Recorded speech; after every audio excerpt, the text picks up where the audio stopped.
We're going to get into adjusting and exploiting. So we're going to take our game theory optimal hats off for a little bit, and we're going to really examine some common errors that people make when they transition from other forms of poker, such as no limit hold'em or pot limit Omaha, to short deck. We're going to examine the most common types of errors that these players make pre-flop and post-flop, and I'm going to tell you exactly how to devise a strategy to exploit those leaks. So let's first go over the most common types of pre-flop leaks that you're going to see from players who are new to short deck. First of all, you're going to see that their limp range is too tight. You're going to play with some players who adjust by their limp range pre-flop being too loose. You're going to play with a lot of players who, especially when it's their first couple times playing short deck, or even some more experienced players who have a raise range from all positions, not just from the positions that I advocate.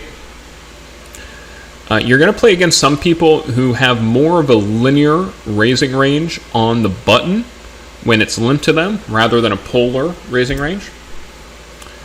And you're going to play against some people who at 100 antes have a 3-bet and then fold strategy rather than just an open shove strategy. So these are the 5 types of pre-flop leaks that we are going to get into. Okay, first of all, how do we exploit a villain who limps too tight? He's just folding too much pre-flop. He's failing to call. Remember, in this game, when you do enter the pot for a limp, you're getting 7-1. So you should be limping, you should be V-pipping in this game a much higher percentage from all positions compared to a game like No Limit Hold'em. Even when you're under the gun, you should be playing over 30% of your hands. By the time it makes it to your cutoff, when you're playing 100 antes deep, you should be playing almost everything. There are a couple select hands that you can fold, but just about anything. So let's say we're playing against an opponent who's more accustomed to ranges in No Limit Hold'em and thinks that they should be playing under the gun closer to 17% of hands or 20% of hands or something much tighter than in this game. And even in the last position, maybe they're only playing 75% of hands, or even worse, maybe only 60% of hands. What do we do? Well, one thing to do is to tighten our raise and limp range behind when they have VPIP'd. So if this player enters the pot, right, and we're next to act, or one of the subsequent players to act, then we need to recognize that this player has a tighter range than we would in their situation when they've either limped or raised, and as a result, we should play tighter ourselves. This is true even for limping, even if the player limped, right? Let's say the player limped the hijack and we're in the cutoff. We should now be, looking at our limp behind chart and eliminating some of the borderline hands that we would have limped behind in this situation. Okay, we should also attack the boards that connect with more raggy hands that they're just going to be folding pre-flop, that they're not going to have in their post-flop range. These types of boards are like 7-7-8. So, when you're playing against a tighter player who's folding a lot pre-flop, it's just less likely they're going to have limped in with a 7, so they're less likely to have trips. Or a board like, 6-8-10, obviously 7-9. A lot of people who haven't played much short deck, that looks like a very bad hand, and in a lot of cases it is. It's kind of an interesting hand because it's one of those hands that can actually call all in 3 ways for like 50 antes. So, if you haven't yet watched the 50 ante shove fold chart video, I get into, that, which is kind of a unique thing about short deck that other forms of poker don't really have. I guess Pot Limit Omaha has it to some extent, like what hands are good hands to call all in 3 ways. But anyway, on this board, again, a lot of players will not be limping the 7-9. A lot of players will not be limping the pocket 6s or the pocket 8s or the hands like 8-10, 6-10, or 8-6 if they're limping too tight. In general, though, we want to be tightening our post-flop bluffing and bluff catching ranges. So while there are certain board textures that we do want to attack, the more raggy type of textures, in general, they're just going to have a tighter range, right, which is going to contain a higher percentage of premiums and a higher percentage of strong hands, and therefore we just want to tighten up our continuing ranges and our bluffing ranges. And our general plan against this guy is to just, it's just a slow bleed over time. We're just winning chips from him pre-flop every single time. He folds is dead money that he's contributing to the pot. Remember, in this game, people are contributing dead money to the pot every single hand. So, you may be thinking, man, I'm not winning any big pots against this guy. That's completely okay. The slow bleed is a great way to exploit players who are too tight in this game. All right, what about somebody who limps too loose? What about somebody who heard that, you want to be playing a lot of hands in short deck, so they're getting in there with the King 7 offsuit in early position? Well, we want to raise more aggressively than the chart indicates once the villain has limped. Obviously, their limp range is a lot looser, and specifically when they limp in early position, right? Because in our chart, even though we do limp a decent amount of hands in early position, and we should be, a higher percentage of those hands are hands that are comfortable limp re-raising. They're premium type hands than when we limp in later position. So if somebody's just, playing the range of limping the range of hands that we play in our hijack, let's say they're doing that under the gun, well, what that means is that they are going to have an inadequate number of limp re-raises, so you can really attack them by widening your pre-flop raising ranges. So this is even true if that player limps, and then some other players playing more normal ranges limp behind them. So it oftentimes, if a loose player limps under the gun, it can result in a kind of a chain reaction of limping, where players who, even if they're playing the proper ranges of hands under normal circumstances, well, now they know that this guy limps too wide, so they're going to limp a little bit wider themselves, and all of a sudden you have 3 people limping in the pot with hands that maybe shouldn't even be in there. In this type of situation, if you've noticed that that a lot of pots are being limped multi-way, and that the loose player, the spot at the table, the guy who's limping way too loose, is not the only guy limping too loose now. The other guys have adjusted by limping looser behind, or they're just simply limping looser behind because they feel like their limp is protected. As we've discussed earlier, remember, when under the gun limps, a lot of the times you are able to now limp with having a lower probability of having somebody behind you raise than if you just open limped yourself, because you have a little protection from that under the gun player. Under normal circumstances, that under the gun player could re-raise, right, limp re-raise, and with a decent percentage of the range, they'd be doing that. This guy, however, doesn't really provide that much protection when he limps under the gun. So if you're playing against players who still perceive, okay, under the gun limps, now all of a sudden I can limp with a wider range than I otherwise would because I have protection, well, that's actually not the case, and we should exploit that by raising steals. Hands like, King 10 or Ace X, hands that are gonna block the limp re-raises here, would be a great strategy. As we also said, we want to limp behind wider than the chart indicates when the villain has limped, and you want to continue to do that until one of the players, one of the regulars behind you takes advantage of you by, raising wider and by exploiting you in that way. And in general, we want to be bluffing and bluff catching more post-flop. So in spots where you may have checked back, a pair and a gutter, a pair and a bad gutter, we're gonna bet those. In spots where we also do want to protect the strength of our hand a little bit more post-flop, in spots where we may have checked back second pair, now we're facing a wider range, we're gonna bet that.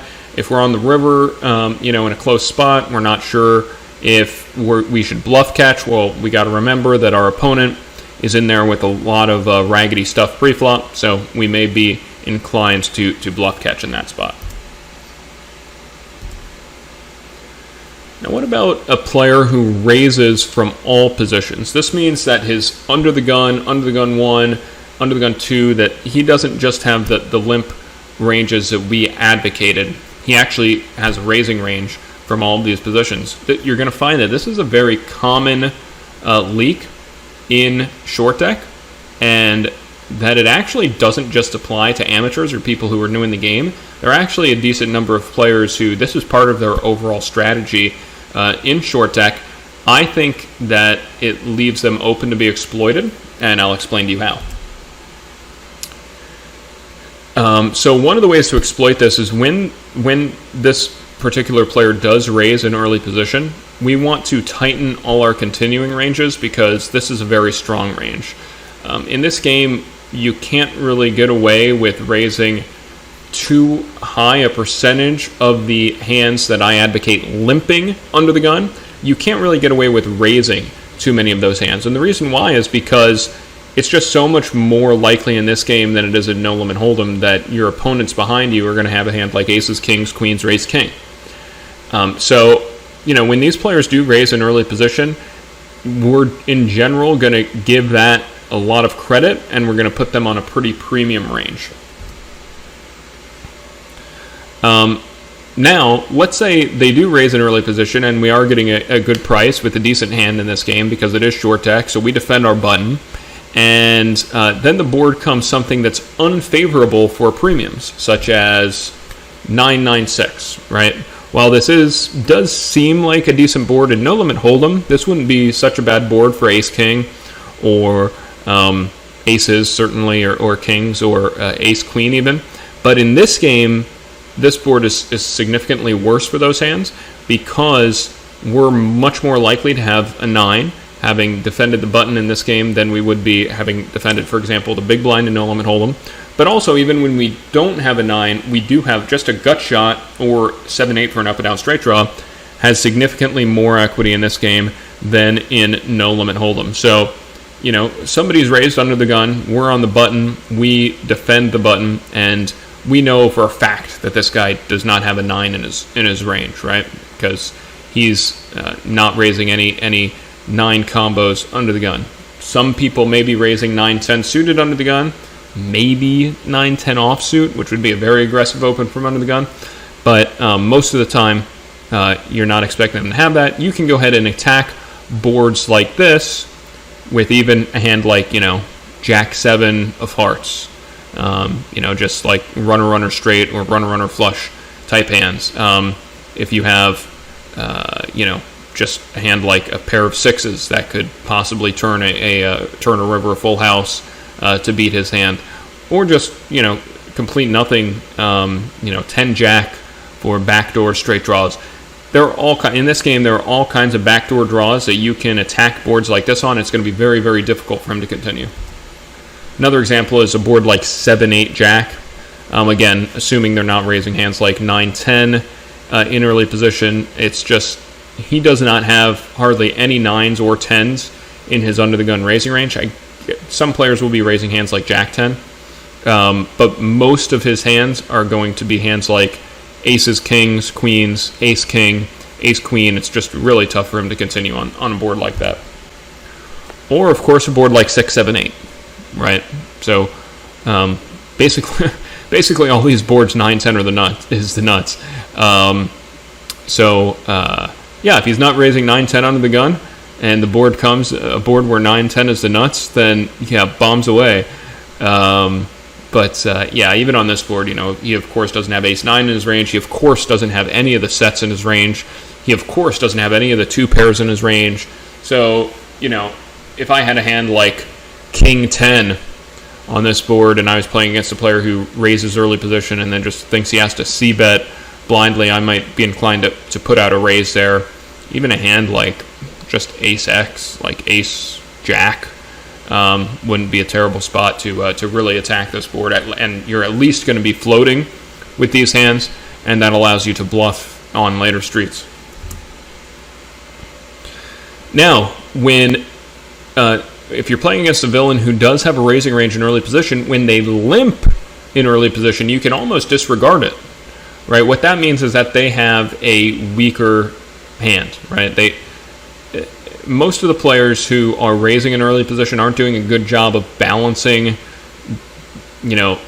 raising with some weak hands and some strong hands, and then limping with some weak hands and some strong hands. And the reason why is because it's just not profitable to raise with the weak hands that you're limping in early position. They're only profitable limps, right? So you're going to have to make minus EV vacuum plays by raising the, Queen 10 suited under the gun in order to try to build a strategy like that. And a lot of players don't do that. What they do is they just say, oh, I got ace king, I'm raising. Or they say, oh, I got, 9-10 offsuit, I'm limping, right? So for that reason, when they limp, in terms of what hands we're going to play or how we're going to adjust our strategy, we're going to almost pretend like they didn't limp. So we're going to look at our chart and, raise behind or limp as though they didn't limp first in. Now, of course, it does change a little bit, right? Hands that play well multi-way go up in value as limps. And then when we're raising and attacking, we're actually, rewarded one more chip for getting that attack through. So even though they could limp call with a decent portion of their range, when we do raise and get it through, A, our raise looks stronger to the other players at the table, and B, we're more likely to get the raise through. So, and then of course when we're limping, let's say we're in the cutoff and we limp and the button limps. Under normal circumstances, this would be a heads-up pot, so we would have, of course, a greater chance of winning this pot than if this player hadn't limped under the gun, right? But now the benefit is we're actually fighting for an additional chip from a weak range that limped under the gun. So don't follow the chart exactly, right? Like, of course, the cutoff limp the cutoff limp first in range is super, super loose. And when under the gun limps here, I don't want you saying like, okay, well, I got Jack 7 offsuit. I'm going to go ahead and limp here. It's not exactly the same. This is hyperbolic, right? I'm exaggerating here. We shouldn't entirely disregard it, but we should disregard it more than we would if a normal player limped under the gun. And then we should be attacking that early position limp actually with a less polar and a more linear range. That's because it's unlikely that the under the gun player has limp reshoves anyway. So most of their early position limps, like I said, are likely to be premium type hands. Most of their early position raises. And so therefore, we're going to see a lot of limp calls in early position out of these guys. We're not going to see too many limp re-raises. And for that reason, when we're up against a player who is going to limp call, one, blocking their limp re-raises doesn't matter as much. And two, having hands that have good playability post-flop against limp calls matters more. So we want to take our pre-flop raising range and we want to tailor it more towards the hands that have good playability, and tailor it less towards the hands that are just raising to try to steal the pot preflop. What are some of the hands that we're raising to try to steal the pot preflop? Classic example would be like the ace 9 suited types. Ace 10 offsuit, king 10 offsuit. Those type of hands you are raising due to your hand's blocker effects. They don't really have as good playability post flop. What are some hands that have worse blocker effects, right, where you might not be blocking any of a player's limp reshove range of premiums, but they have really good playability post flop, and therefore against this type of player we should be raising? Hands like 9-10, hands like Jack 10, even hands like pocket jacks could make sense here. All hands like that really make a whole lot of sense to raise against this player.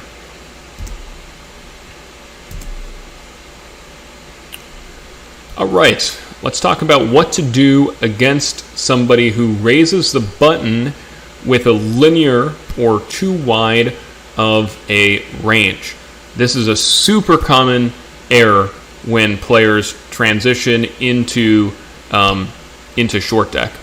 And what they'll do is, what you should do, of course, is to raise the button with a polar range. So we want to be blocking their limp re-raises, and we will get some limp calls. It of course depends on how many players call and the sizing you're choosing and all kinds of other things.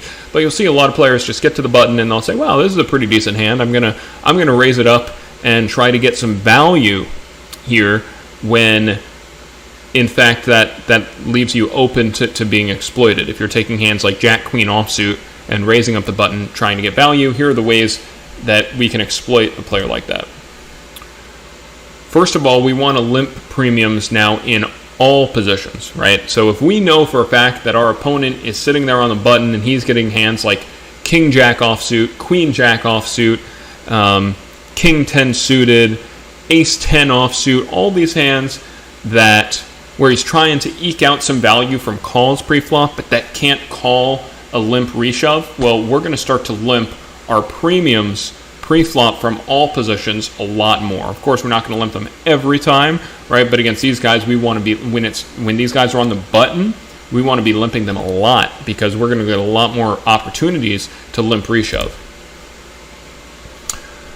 We also want to limp reshove on a bluff more often, right? Because we're going to be getting folds from the button who is trying to isolate us with hands like Queen Jack. And so what are the good bluffs with which to do this? We can do it with Jack 10 because Jack 10 has good equity even against a range, a nutted range of hands. Do it with hands like 9-10 suited, which has very, very good equity against that nutted range as well. Also, has great equity multi-way if it gets overcalled. Jack 9 suited, hands like that.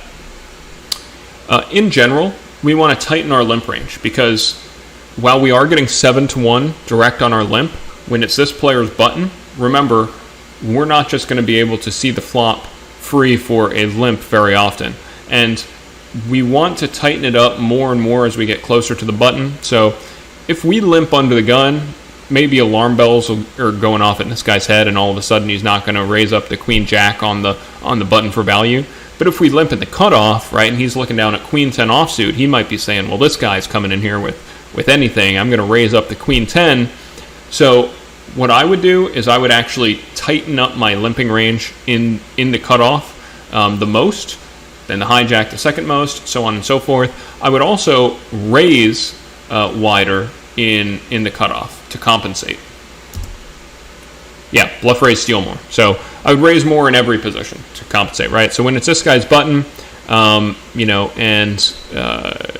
we have a hand that is a decent value hand, but it's not a good enough hand at all to limp reshove. We got the hand like the Queen 9, or let's say we got the King 9 suited. We want to play in the cutoff, right? Just go ahead and raise that up to bluff steal to try to take down that pot pre-flop, because we're not going to be able to, with as wide of a range of our hands, get through to the flop because this guy is going to be raising up the button. Also, of course, we want to peel wider against his button raise. So that just kind of goes without saying. When he's raising up his button a lot and he's raising up this just kind of linear range that's really expansive, we want to be limp folding less. When we do limp, we want to be continuing more often.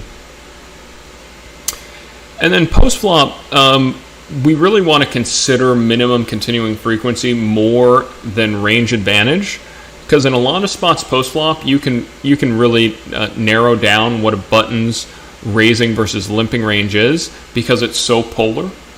But against a player like this, who's kind of raising a more linear range, he's going to have a wider range of possible distributions on a bunch of different flops. And so it is going to be less effective for us to be thinking about, oh, okay, this is the board that we're supposed to attack against the button. it's going to be more beneficial for us to think about, where are we relative to the rest of our range, and how often do we need to continue. So I hope this helps. We'll get back with exploiting and adjusting against players who may be new to short deck, or may have a lot of short deck experience, but just are still making some errors as a result of having certain poker concepts hardwired into their brain that don't necessarily translate to the game of 6+.